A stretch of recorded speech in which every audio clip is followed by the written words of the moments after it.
Viridian, The Green Guide by Clouds, My Head in the Clouds Not Coming Down. Read by Shadow 5. Chapter 23. Quirks. Summary. Izuku continues his virtual vigilantism. Izuku wasn't used to feeling proud of himself. He wasn't used to feeling loved either, but Mom had at least exposed him to the emotion, so it was understandable that the past week had been pretty strange. He had been doing virtual vigilantism every night, and he was getting so much better at hacking. He'd been working up to hacking into all the cameras in front of stores and stuff, so that he had eyes everywhere, and it was so much fun. Not to mention that in some cases, it was actually faster to get heroes to cramps by hacking into their comms. He still couldn't wait to get his cast off so he could help the heroes fight, but maybe he'd have to spend a few days a week doing it this way, even after he healed. He'd crossed that bridge when he got to it, but for now, he finally felt like he was doing something right for once in his life. Which brought him to the other unfamiliar emotion, feeling loved. He thought that maybe Eraserhead was just the exception and only missed him because of his habit of adopting strays.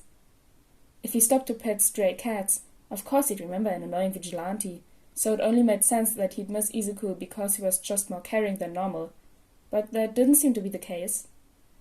Every hero Izuku called seemed happy to hear his voice and said they missed him. They even asked if he was okay. No one asked if Izuku was okay, not Kachan, not his teachers, not his classmates, but here were actual real-life pro-heroes who seemed to care. Izuku knew that they only cared because they didn't know he was quirkless, so he couldn't help but feel a little bit guilty for lying to them. A part of him knew that he should just tell them so that they didn't waste their time on him, and he felt so selfish for keeping his quirklessness to himself, but he didn't want to lose this feeling.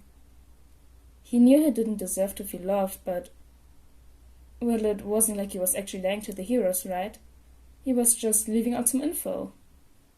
That was part of the reason why he'd been dodging all the questions about what had forced him off the streets.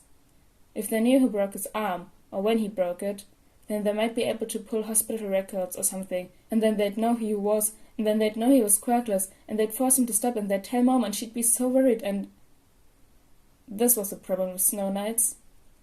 Not that Izuku wasn't glad that no one was out committing crimes, but it left him too much time to get lost in his head.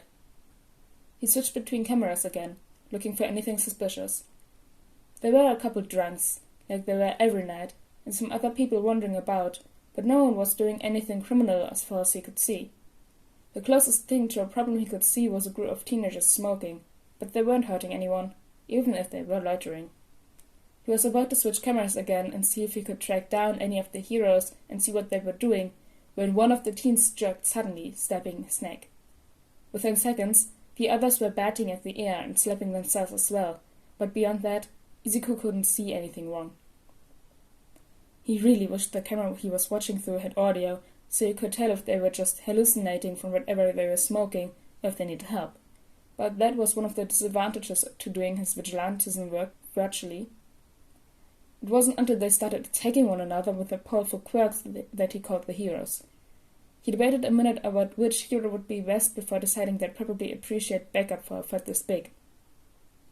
Eraser? Amplifier? Are you guys busy? Nope, Amplifier chirped. We're never too busy for you, cutie. Izuku blushed, but concentrated on the task at hand. The fight was going to start spreading soon, if the way the teens' quirks were going out of control were any indication. What's that problem, child? Eraser asked. You normally only call one hero at a time. Oh, there's a fight on Hill Street. I don't know what started it, but yeah, it's starting to spread. I think the teens are friends with each other, or at least that's how it seemed before they suddenly started fighting each other. Alright, I'm on my way, kid. Me too. Thankfully, it only took a few minutes for the two to reach the scene. Amplifier got there first and started using her quirk to disorient the fighters, confusing them as she leaped from building to building to basically surround them in sound. Izuku kept up a running commentary on the quirks he could see being used as they waited for Eraser to arrive, pointing out any weaknesses that Amplifier might be able to exploit. Alright, be careful of the guy with the backpack and try to stay behind him. But you already knew that, since he's basically extending his tongue into a net. If he does try to go for you, stay close to the ground, because I can't imagine the street tastes very good, and I might buy you some time. Who else? Wait, did that guy just teleport? The villain in question suddenly appeared slightly behind and to the left of Amplifier, landing a hit to her back before disappearing again, only to appear a few feet away. Well, that was strange. With the teleportation quirk, he could have just left as soon as Amplifier arrived, so why did he stick around? Did he want to fight Amplifier? Or did he have a limit on how far he could go? The latter option seemed more likely, because what teenager would willingly fight a pro-hero? He watched the teleporter for another minute. He definitely kept Amplifier on her toes, but after the first time, she was able to get a glance of him in her peripheral vision due to his habit of popping up either slightly to the left or right or slightly behind her. That didn't make sense. Why wouldn't he appear directly behind her? Unless he couldn't. Amplifier, try and bait the tongue guy into blocking the teleporter's field of vision. He saw a nod, and within a few seconds, the teleporter's head was wrapped in his friend's tongue. Izuku shuddered. Gross. But, as expected, he didn't teleport to get out, instead punching the muscle until it let him go as Eraser had finally arrived. Amplifier used that moment of distraction to knock out and restrain the tongue guy. Sorry I'm late, Eraser said gruffly as he took out one of the other fighters, the guy with a few too many eyes. No problem, happy to have you, Izuku grinned. It was so cool to be able to watch them fight. Oh, and the teleporter has a vision-based quirk like you, Eraser. He can only teleport to places he can see, so try to blind him before you have to blink. Eraser didn't waste any time wrapping his capture weapon around the man's eyes and locking him out. There were still a few other fighters still on their feet, and they immediately charged the heroes with a vengeance. Would have been nice to know these guys are hopped up on trigger, Viridian, Eraser grunted.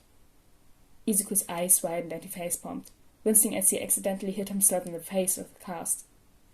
Should have used the other hand. I'm so sorry. I should have realized that they shouldn't have all had such strong quirks, and then you would have been prepared, and then... Be nice to the kid, Eraser, Amplifier said as she punched someone in the face. It's not like he could tell they were high from all the way in his bedroom. Izuku shrunk in on himself. He was so useless. He couldn't do anything right. Yeah, he was doing his best he could do with a broken arm, but Amplifier was right. There were things he missed because he wasn't actually down on the street. If the heroes lost this fight or got hurt, it would be all his fault because he told them to go, even though he didn't have all the right info. Thankfully, the fight didn't last too much longer, since between Eraser cancelling their quirks and Amplifier disorienting them, the fighters didn't stand a chance. He heard Amplifier talking to Tsukauchi over the comms and was about to cut his own connection when Eraser started talking. Viridian, he said softly. Are you still there? You went kinda quiet there for a minute. Izuku was tempted to not respond. Maybe then Eraser would assume that he left them alone, like he should have been doing all along, rather than annoying them with his stupid marbles and stupid incomplete information. There was a sigh over the line. You're not annoying us, kid. I'm sorry if I gave you that idea during the fight. I was just frustrated because trigger cases have been going up recently. It's not your fault, problem child. I should have been able to tell. Izuku's face burned as his voice came out choked. Why did he have to start crying now, of all times? No, Eraser said firmly. Amplifier was right. There wasn't any way for you to tell they were on trigger just from the camera feed. It's enough of an accomplishment that you were able to see the feed in the first place, so stop beating yourself up, okay? Okay. Izuku still wasn't convinced, but he didn't want Eraser to feel guilty just because he couldn't control his stupid emotions and his stupid tears and his stupid muttering and his stupid... Are you ever gonna tell us where you switched to online, kiddo? Amplifier asked. Izuku jumped. He'd forgotten he was still connected to her comm as well. Oh, just... stuff and, life, he grimaced. Smooth. Thanks. Good night. He cut the link before either of them could say anything else. Izuku frowned and rubbed at his arm, which had become annoying itchy as it healed. Maybe he'd have to start researching problems beforehand so he had more information to give to the heroes. It probably wouldn't help with stuff like muggings, but maybe for drug busts? Maybe he could find some more info on Trigger to pay Eraser back for today. Izuku sighed and closed down his computer before crawling back into bed. He'd have to deal with that tomorrow. Izuku rubbed his head as he tried, once again, to concentrate on his history assignment, but it was no good. He'd woken up a few minutes before his alarm this morning, gasping as he remembered the fight when he'd actually met Eraserhead for the first time. That had also been a group of thugs minding their own business who suddenly went crazy and started fighting each other for no reason, and Eraser had mentioned they had Trigger in the systems. And there was also the thing with the flies. He hadn't thought much of it last night, but those teens had been swatting at the air, almost like they were bugs or something trying to bite them. Izuku sighed and grabbed his phone. He wasn't being able to concentrate anyway, so he may as well take a walk to clear his head, right? And who knew? Maybe he'd find something where the fight broke out that would be able to help Eraser's investigation. He had to take a train to get to the corner where the teens had been smoking, and Izuku got plenty of weird looks, considering that most kids his age were supposed to be at school in the middle of the afternoon, but Izuku ignored them and most people just shrugged and continued on with their days. Izuku wasn't surprised. People always looked away from him. He just wasn't interesting enough to merit paying attention to. He was used to being ignored.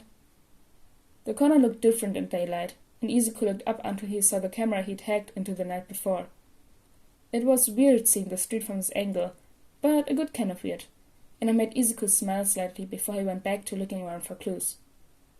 He didn't really know what he was looking for. After all, if there were insects or mosquitoes or something, they would be long gone by now, but... A metallic glint caught Izuku's eye, and he looked around briefly before walking toward it and kneeling down.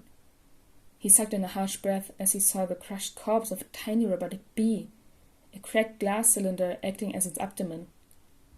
The guy that slapped his neck must have managed to damage it enough that it couldn't fly away, and the abdomen container could easily hold a tiny dose of Trigger, which would explain why Izuku had never seen either group shoot up. Izuku grabbed a small ziplock from his bag. It held carrots at one point, and picked up the bee, hoping there was enough of it left for him to hack into, then started heading back home. He still had homework to finish, after all. Woo! That was chapter 23 of Viridian the Green Guide. I hope you guys enjoyed this one, and I'll see you all next time. Bye!